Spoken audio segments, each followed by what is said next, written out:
The massive ship called the Nexus moved through space like a floating city, its hull stretched for miles covered in lights that blinked like stars. Inside this giant vessel, the most powerful beings in the galaxy made decisions that affected billions of lives. Admiral ZTH stood in the main command center, his reptilian scales catching the blue light from the screens around him. He had ruled space battles for over 300 years. His kind, the Vraxians, were one of the 12 races that controlled the Galactic Council. They decided who lived, who died, and who could travel between the stars. Admiral called his aide a bird-like creature with silver feathers. We have new reports from the outer territories. Zethar turned his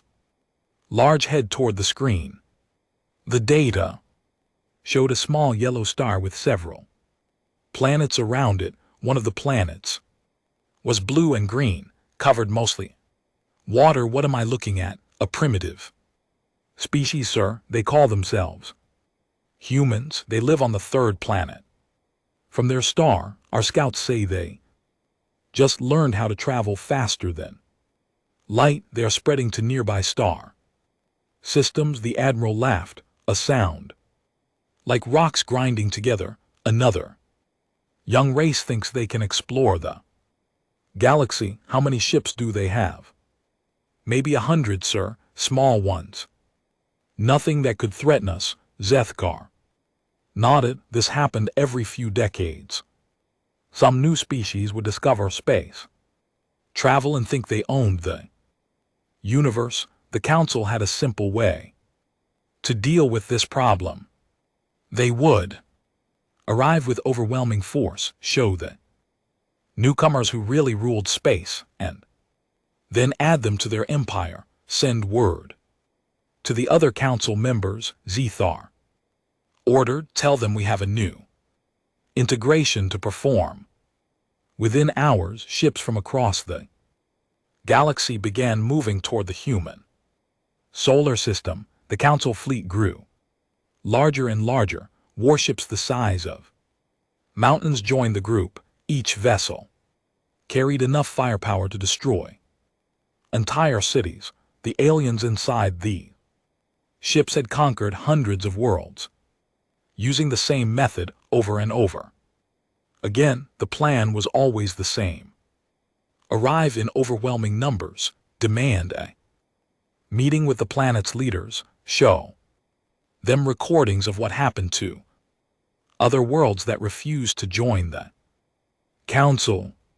Most species surrendered immediately. Those that didn't were crushed completely. Zethar studied the reports about humans while the fleet assembled. The creatures were young, maybe 10,000 years old. As a civilization, they had only recently learned to use metal and electricity. Their fastest ships could barely reach other stars in their local area. They had no shields, no energy weapons, no technology worth mentioning, perfect for integration. He muttered to himself. Council had rules about new species.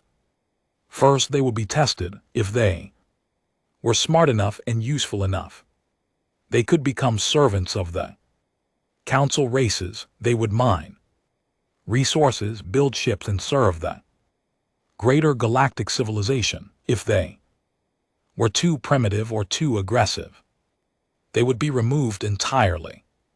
Humans seemed to fall into the first category. The scout report showed they were good at building things and solving problems.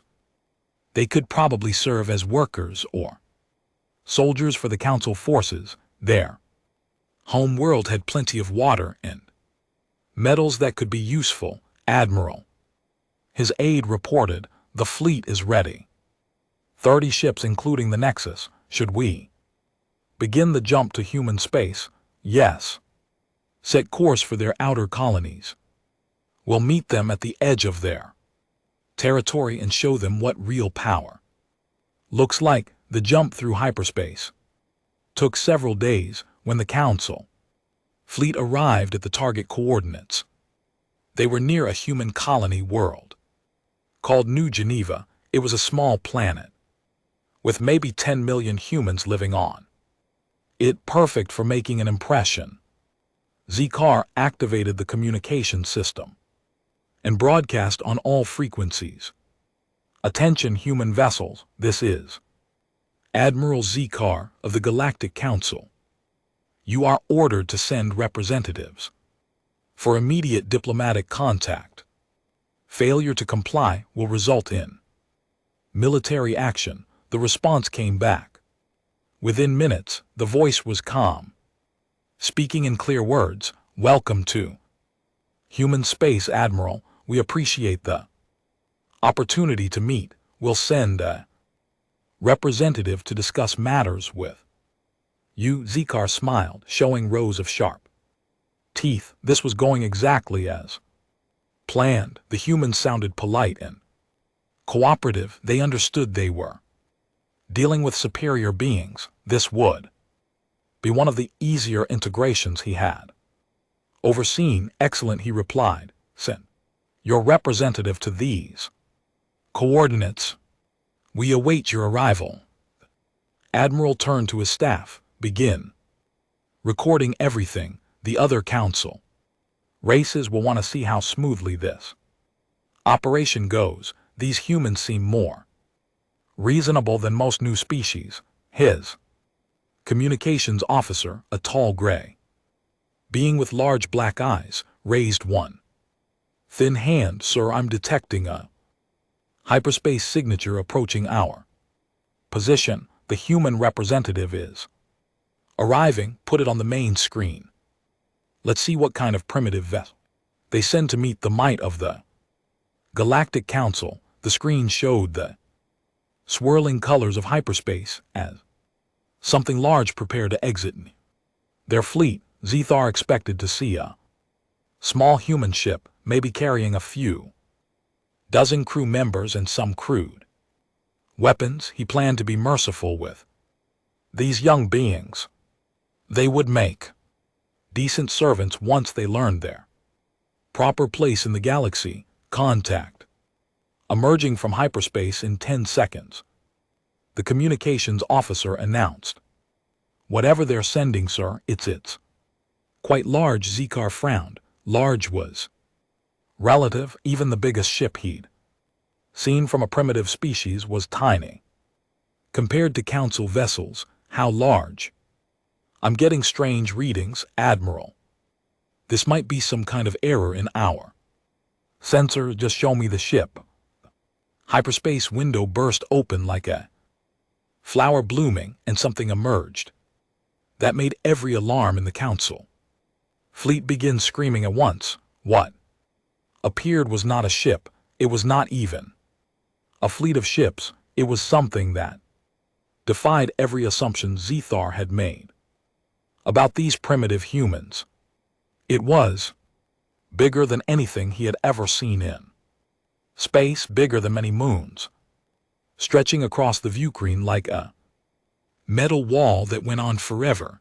The surface was covered with structures and weapons that seemed to go on for miles and miles. Lights blinked across its hull in patterns that hurt to look at.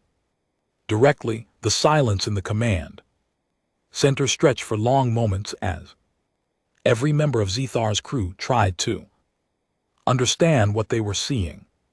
Finally, his aide whispered, Admir, what is that thing? Z-Car's throat felt dry. His hands shook as he gripped the edge of his command console. For the first time in 3 centuries of commanding fleets, he was looking at something that made his own flagship seem small and helpless. I don't know, he admitted, his voice barely audible. I don't know what that is. The human vessel hung in space, like a metal mountain that someone had stretched until it was longer than most cities. Captain Sarah Chen stood on the bridge of the UHSF Indomitable, watching the alien fleet through the massive viewing windows that ran along the front. Of her ship, ma'am, called Lieutenant Rodriguez from the sensor station. The alien vessels are maintaining their distance. They haven't moved since we arrived. Chen nodded. She had expected this reaction. The Indomitable was designed to make exactly this impression on anyone who saw it. At 200 km long and 40 km wide, it was more than a ship. It was a statement about what humanity could build when they put their minds to it. Are their weapons powered? She asked. Some of them, Captain. The smaller ships activated their weapon systems when we dropped out of hyperspace. The big one in the center seems to be holding back. Smart of them.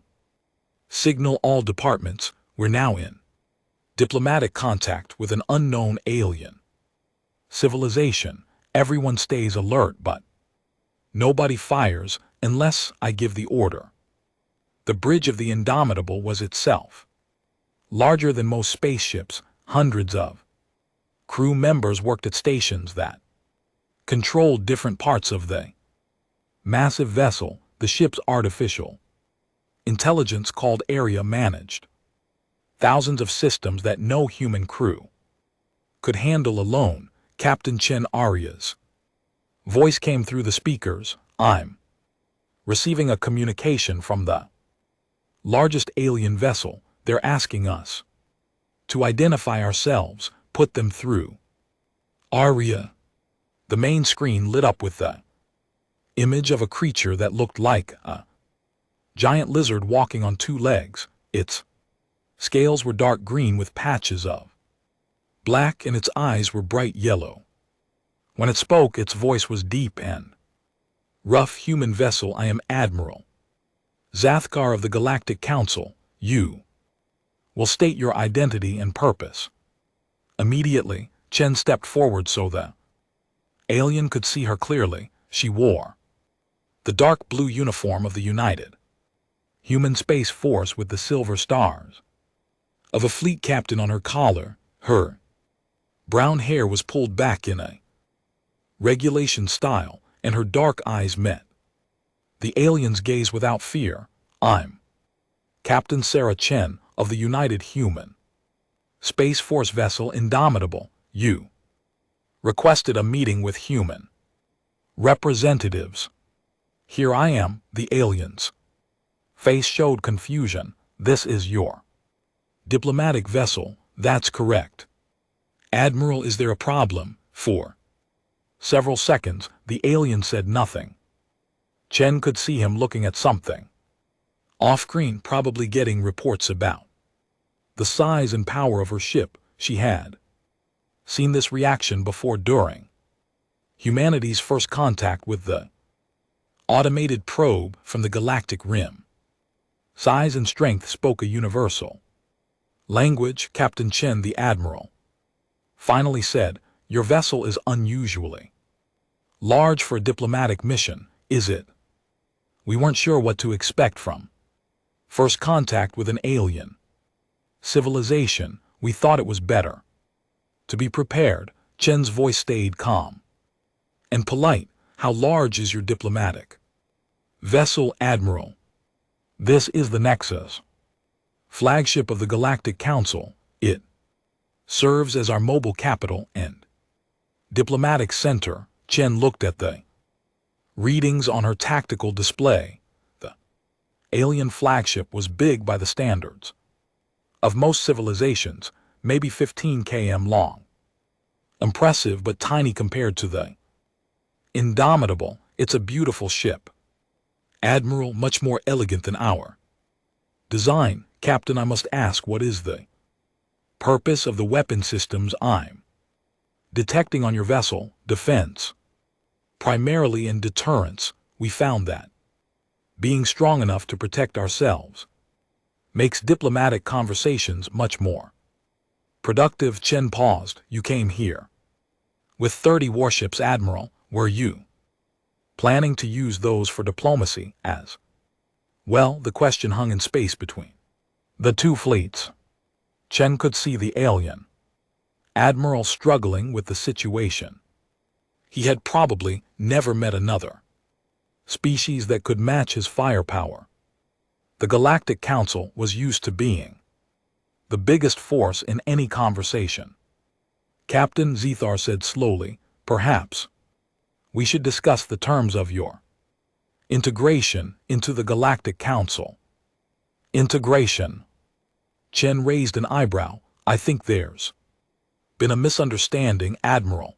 We're here to establish diplomatic relations between equals. Integration isn't on our agenda, Captain Chen. You must understand, the Galactic Council has governed this region of space for thousands of years. New species are integrated into our civilization for the benefit of galactic peace and stability." Chen turned to her communications officer. "Commander Park, please transmit file package Delta 7 to the Admiral."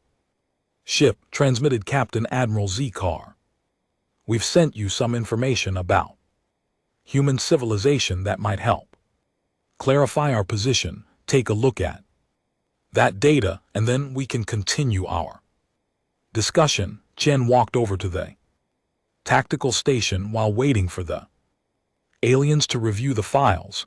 The information package contained details about human space, including the locations of their colonies and the size of their fleet. It would give the aliens a better understanding of what they were dealing with. Captain whispered, "Commander Park, are you sure we should tell them about our other Titan-class ships? They'll find out eventually."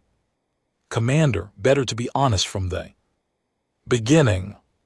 The tactical officer, a woman named Lieutenant Torres, was studying the alien fleet formation. And GT, Captain, they're not arranged for combat.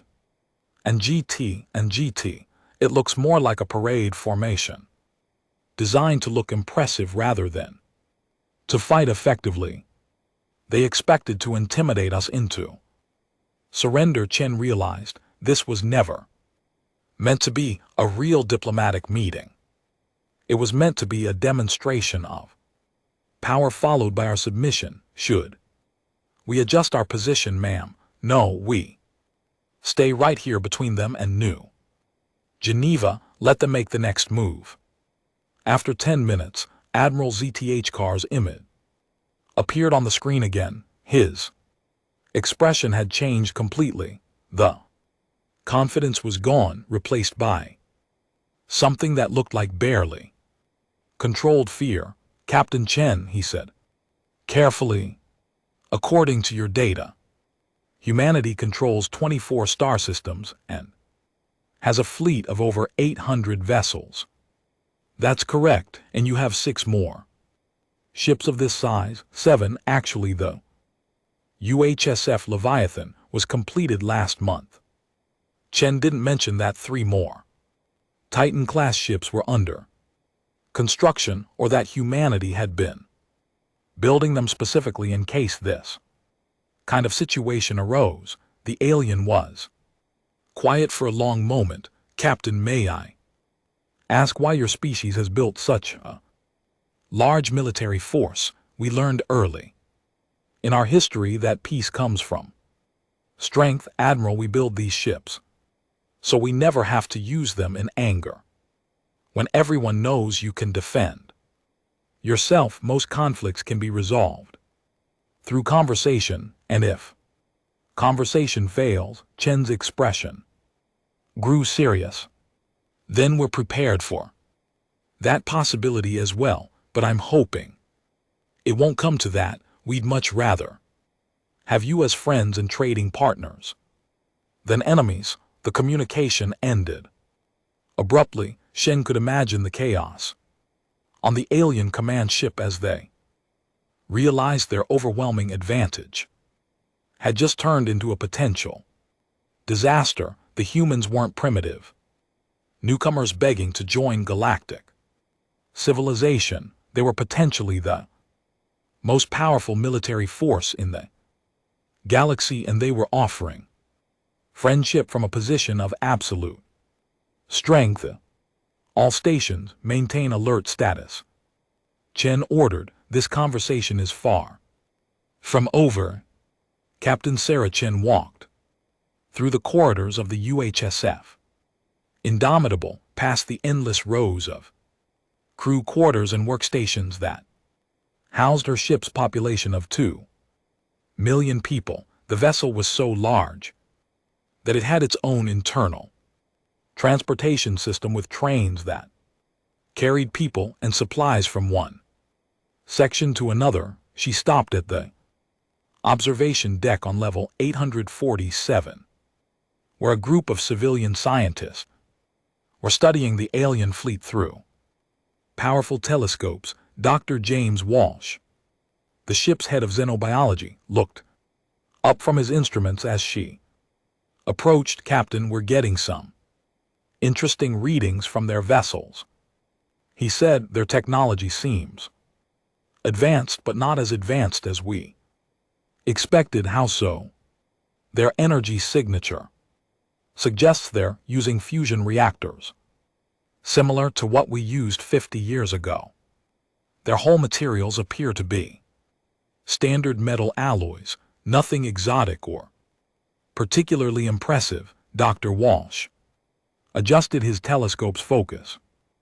Honestly, Captain, I'm surprised they managed to build an interstellar civilization with this level of technology. Chen nodded. This matched the intelligence reports her government had been gathering for the past 20 years, ever since humanity had developed long-range sensor arrays. They had been watching and listening to galactic civilization.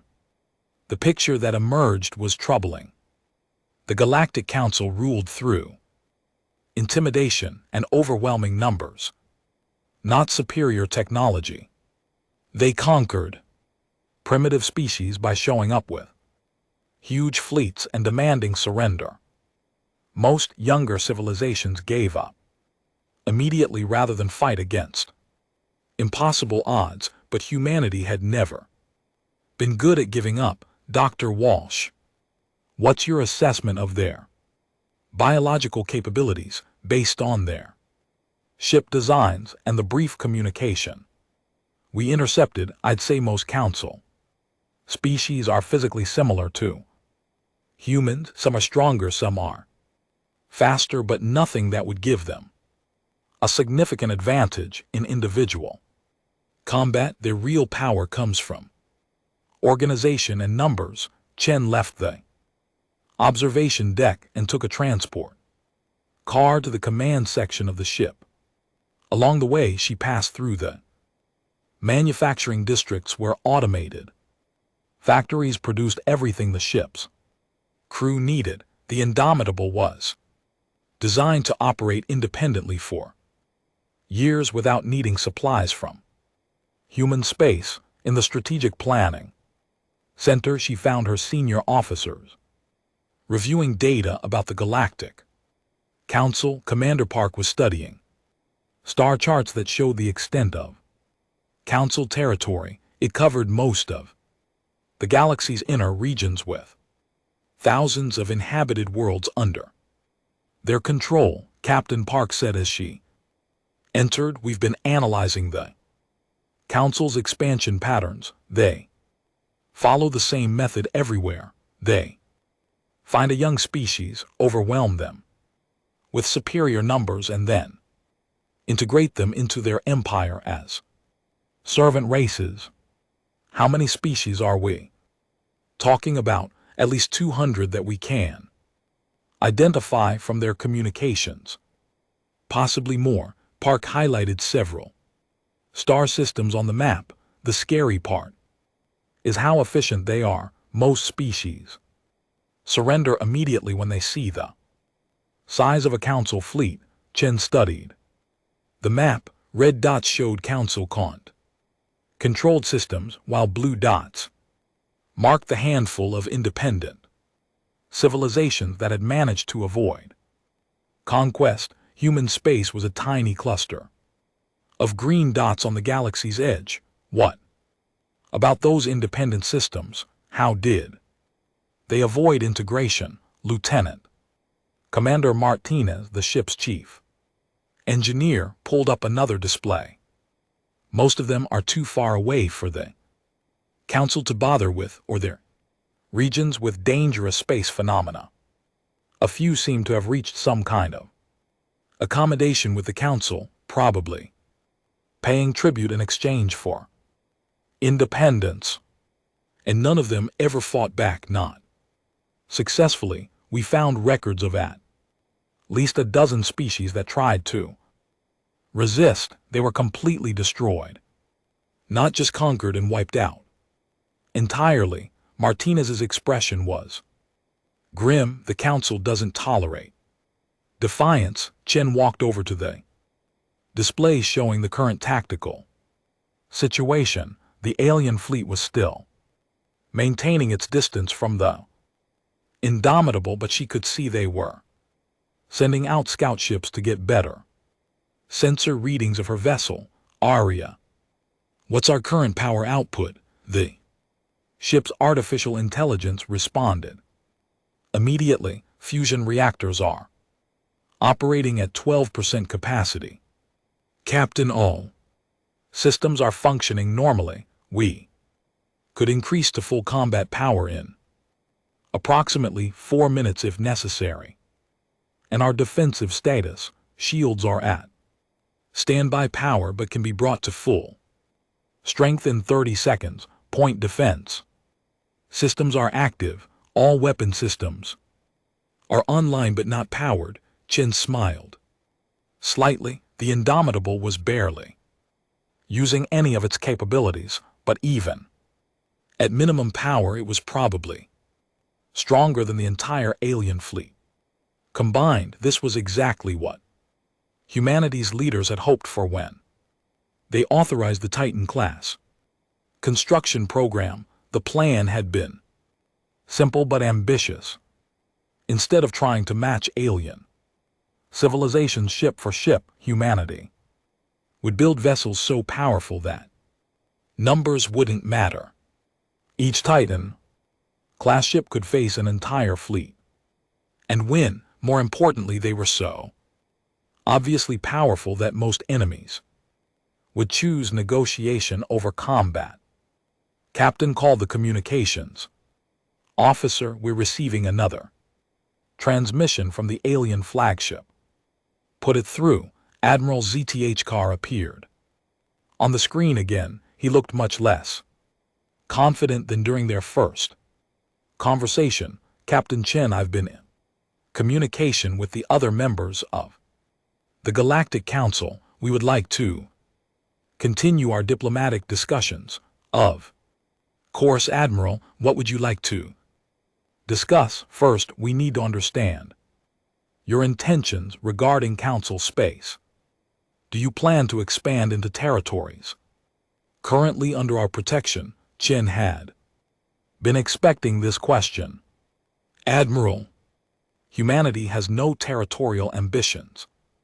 Beyond our current borders, we have more than enough space for our growing population within the systems we already control. We're not interested in conquest. Then what do you want? Trade, relationships, cultural exchange, scientific cooperation, the same things most civilizations want when they meet new neighbors. Chen paused. We'd also like assurance that the Council won't interfere with human colonies or attempt to integrate us against our will.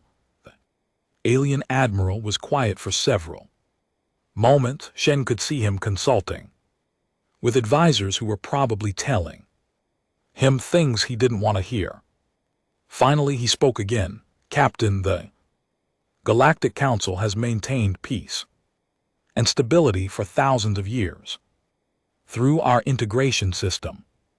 Independent civilizations create complications. What kind of complications? Wars, resource conflicts, territorial disputes. When species are allowed to develop independently, they often come into conflict with their Neighbors, integration prevents these problems. Chen considered this. It was probably true that the council system prevented some conflicts, but it also prevented growth, innovation, and freedom. Every species under council control was locked into whatever role the ruling races decided for them.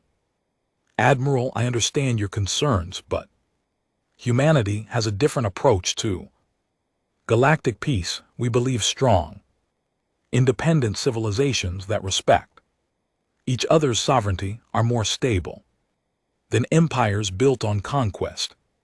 And if you're wrong, if your independence leads to conflict, then we'll deal with those conflicts as they arise, but we'll deal with them as free beings, not as subjects of another species empire. The conversation ended again, but Chen could see this was just the beginning of a much longer negotiation.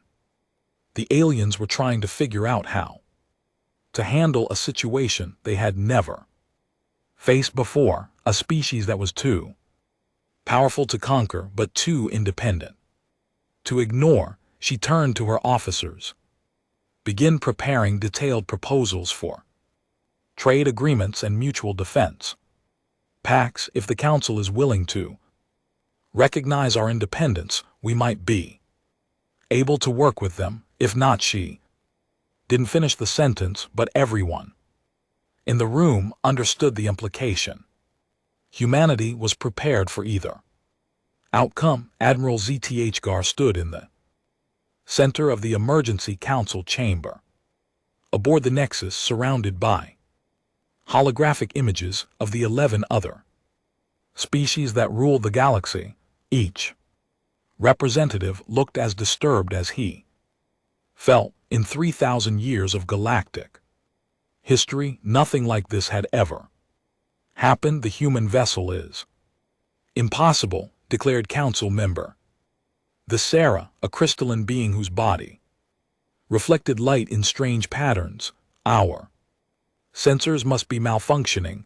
No single ship could generate that much power. The sensors are working perfectly, Zthar replied grimly. I've had them checked 3 times. The human ship is everything it appears to be. Councilmember Vorth, a gas cloud creature that lived in a mechanical suit, spoke next. Even if their ship is real, they cannot have many such vessels. The resources required would be enormous. They claim to have 7 more ships of similar size, plus hundreds of smaller vessels, Zthar said. And based on the industrial capacity we detected in their data files, they could build more. The chamber fell silent. Each council member was trying to process what this meant for their civilization. For thousands of years, the Galactic Council had been the ultimate authority in this region of space. They had built their empire on the simple principle that numbers and organization could overcome any individual advantage. But the humans had changed the equation completely. Their single ship was more powerful than entire council fleets. If they really had 8 such vessels, they could potentially challenge the council's authority across dozens of star systems simultaneously. What are their demands? Asked council member Zerk, a tall insectoid creature with multiple arms and glowing compound eyes. They claim they don't want territory. They say they only want trade, relationships, and recognition of their independence. Zthar pulled up the communication logs, but they've made it clear they will not accept integration into our system. Unacceptable, Zarich clicked angrily. No species has ever been permitted to remain independent within our sphere of influence. It would set a dangerous precedent. Council member Nara, who looked somewhat like a giant sea creature, moved her tentacles in patterns that indicated deep concern. If we allow the humans to remain independent, other species might demand the same treatment. Our entire governmental structure could collapse. Zethar had been thinking about this exact problem since his first conversation with the human captain. The Galactic Council's power depended on the belief that resistance was futile. Every species they encountered had to believe that joining the council was their only option for survival.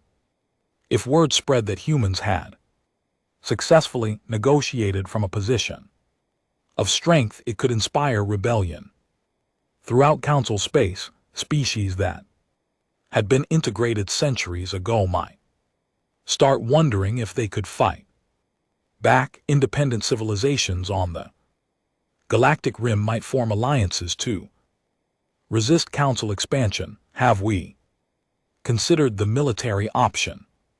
Asked Council Member Jan, a reptilian species similar to Zethar's own people, but with darker scales and larger claws. Surely our combined fleets could overwhelm them through sheer numbers. Zethar had been dreading this question. I've run the tactical projections. The human ships' defensive capabilities appear to be extraordinary. Our weapons might not be able to penetrate their shielding at all, and their offensive weapons. He paused, checking his reports again. Their offensive weapons could destroy our largest ships with single shots. How is that possible? Thrissisura's crystalline body flashed with confused colors. What kind of technology do they possess? Advanced fusion reactors that generate exponentially more power than our own. Hull materials we can't identify that seem stronger than anything in our database. Weapon systems based on kinetic bombardment and directed energy that operate on scales we've never seen. Zethar's voice grew quieter as he continued. They may be centuries ahead of us technologically. The council chamber erupted in discussion as various members argued about the implications. Some insisted the humans must be bluffing. Others suggested immediate retreat to council space. A few recommended attempting to learn more about human technology through espionage or negotiation. Council member Vor finally called for order. Admiral ZTH Carr, in your professional military opinion, what would happen if we attempted to force integration through combat? Zekar had been a military commander for 3 centuries. He had overseen the conquest of dozens of worlds and the integration of countless species. He had never before had to consider the possibility of defeat, complete disaster. He said quietly, based on what I've observed, the human ship could destroy our entire fleet without taking significant damage, and they have 7 more ships like it plus supporting vessels. If we attack them, we lose. If they decide to retaliate against council space. He didn't finish the sentence. What about our automated defense networks? Asked Eric. Surely our orbital platforms and system fortifications could stop them. Our defense networks are designed to stop traditional fleets. With traditional weapons, the humans could probably bypass them entirely or destroy them from ranges where they can't fight back. Zethar pulled up tactical displays showing human space. Look at their colony arrangement, perfect spacing for mutual defense, industrial capacity distributed across multiple systems, defensive platforms around every inhabited world. They've been planning for this kind of confrontation for decades. Council member Nar's tentacles writhed with agitation. How long have they been watching us? Unknown, but probably years or even decades. They seem to know our standard integration procedures perfectly. They know about our tributary species, our trade routes, even our internal political structure. Zethar highlighted portions of the human data transmission. This level of intelligence gathering suggests a very sophisticated observation network. The implications were terrifying. If humans had been watching galactic civilization for years, they knew exactly where the Council was strong and where it was vulnerable. They had prepared for this confrontation while the Council remained completely ignorant of their existence. What do they want from us now? Asked Council members on a formal treaty recognizing human space as independent territory, trade agreements that would give them access to galactic markets, cultural exchange programs. ZTHGAR paused, and they want assurance that we won't attempt forced integration of other species within their local area. They want to protect other species from us. Tisara's lights flashed bright red with anger. They dare to question our right to govern. They're not questioning our right to govern. Council space, Sethar corrected. They're establishing boundaries. They're telling us there are limits to how far our authority extends. This was the heart of the problem. For 3,000 years, the Galactic Council had believed their authority was unlimited. They expanded wherever they wanted, integrated whoever they found, and answered to no one. The humans were politely but firmly telling them those days were over. Admiral, Council Member Vor said slowly, "What are your recommendations?" Zethkar looked around the chamber at the faces of the most powerful beings in the galaxy. They were looking to him for answers he wasn't sure he could provide. The old certainties were gone. The Council's position as the ultimate galactic authority was being challenged by species they had barely known existed. "I recommend we negotiate," he said. "Finally, we accept their terms, establish diplomatic relations, and hope they meant what they said about not wanting territory, because the alternative is a war we cannot win." The silence that followed was the sound of an empire realizing it was no longer invincible. The age of Galactic Council supremacy was ending, and none of them knew what would take its place. The signing ceremony took place in neutral space, exactly halfway between the human colony of New Geneva and the edge of Council territory. Two massive ships faced each other. Across the void, the UHSF Indomitable and the Council flagship, the Nexus. Captain Sarah Chen stood in the ship's main conference room, a space large enough to hold 1,000 people comfortably.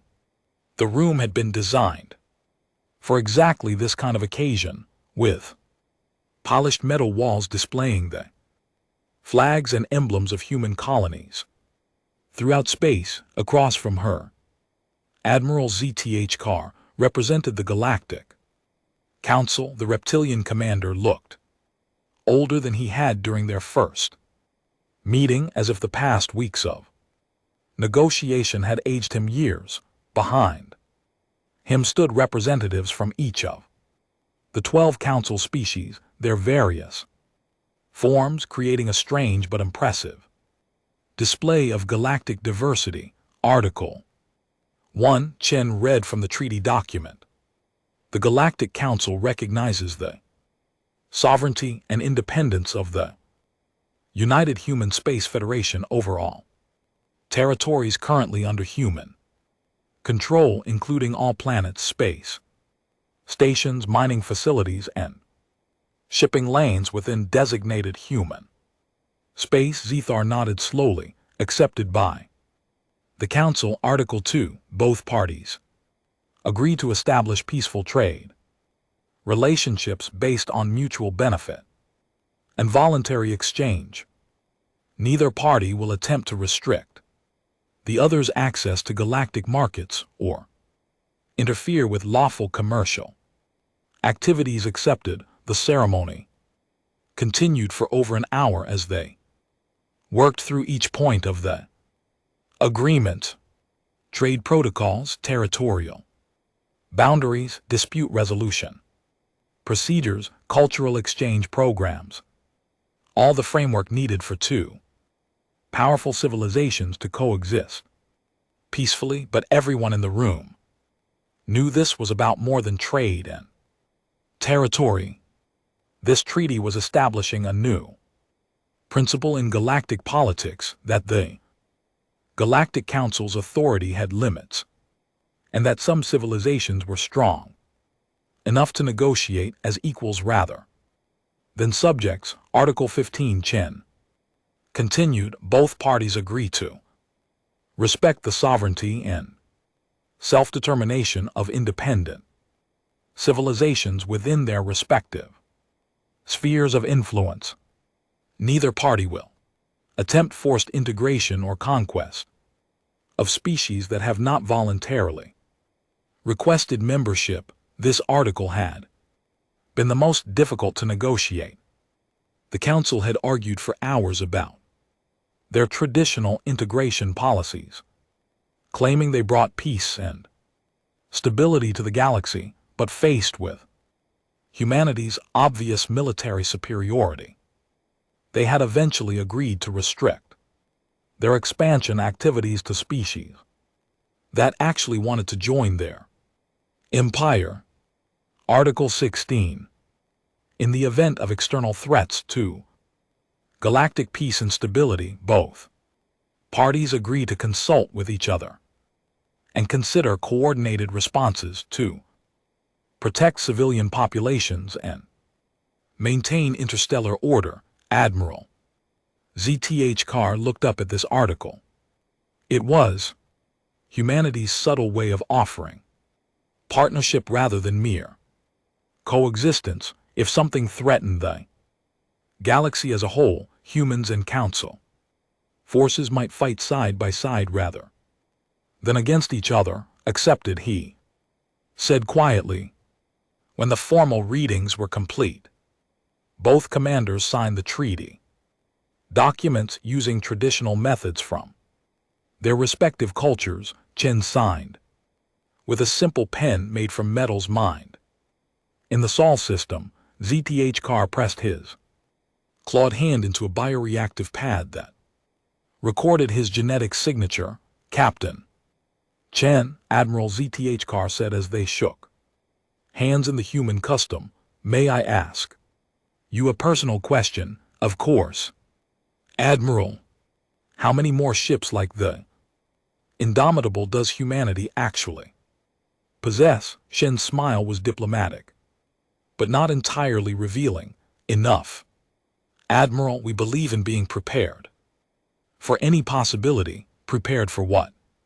Exactly. What does humanity expect to face in this galaxy? Chen looked through the conference room's viewing windows at the stars beyond. We don't know what's out there, Admiral. Maybe there are threats neither of us has discovered yet. Maybe there are other civilizations even more powerful than ours. Maybe the galaxy will remain peaceful for centuries. She turned back to face him.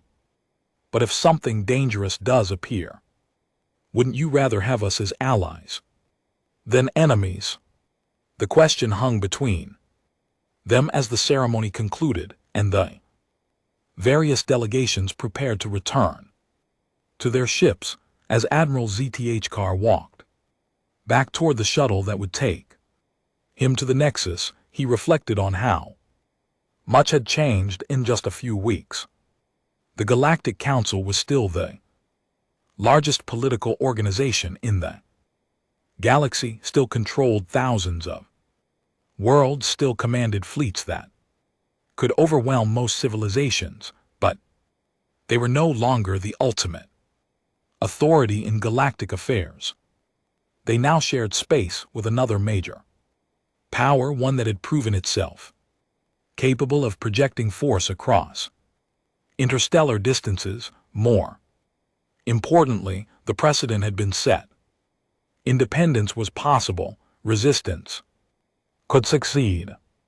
Other species throughout the galaxy would eventually hear about humanity's successful negotiation, and some of them would start wondering if they too could demand better treatment from their galactic neighbors. On the bridge of the Indomitable, Captain Chen watched the Council fleet prepare for the journey back to their territory.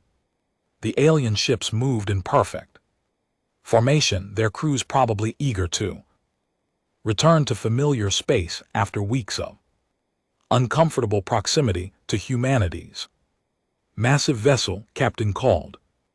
Lieutenant Tours from the tactical station, we're receiving a priority message from Earth Command. Put it through. The image of Admiral Harrison appeared on the main screen.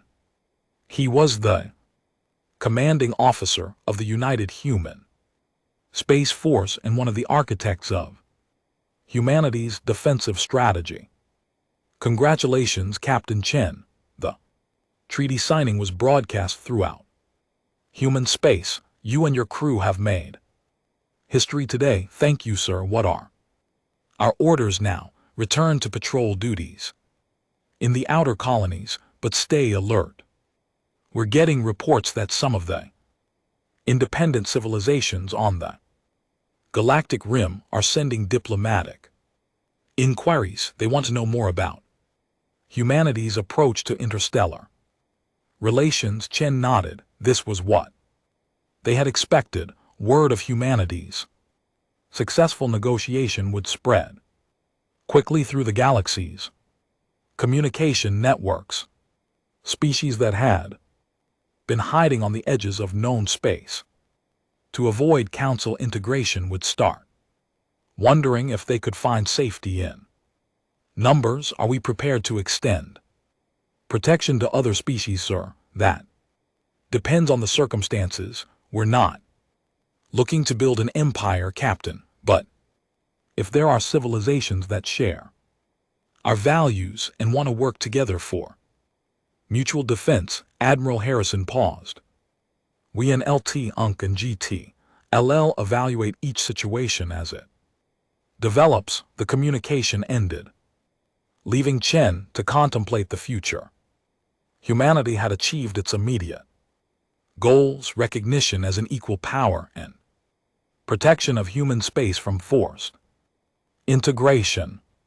But this was just the beginning of a much larger change in galactic politics.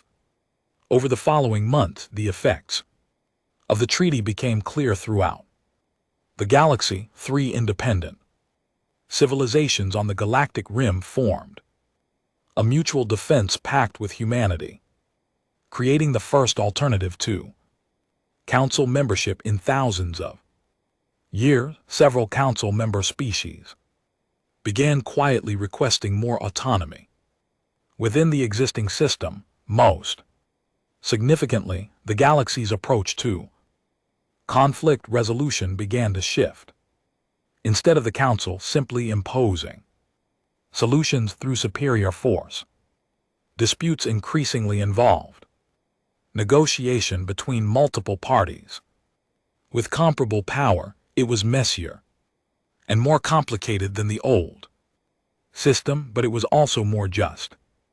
Admiral ZTH Carr, now serving as the Council's primary liaison with human space, often found himself remembering Captain Chen's final question during the treaty ceremony: what threats might be waiting in the unexplored regions of the galaxy, what challenges might require the combined strength of all galactic civilizations to overcome. He didn't know the answers to those questions, but he was increasingly grateful that when those challenges finally appeared, humanity would be standing with them rather than against them. The galaxy had become a more complicated place, but it might also have become a safer one.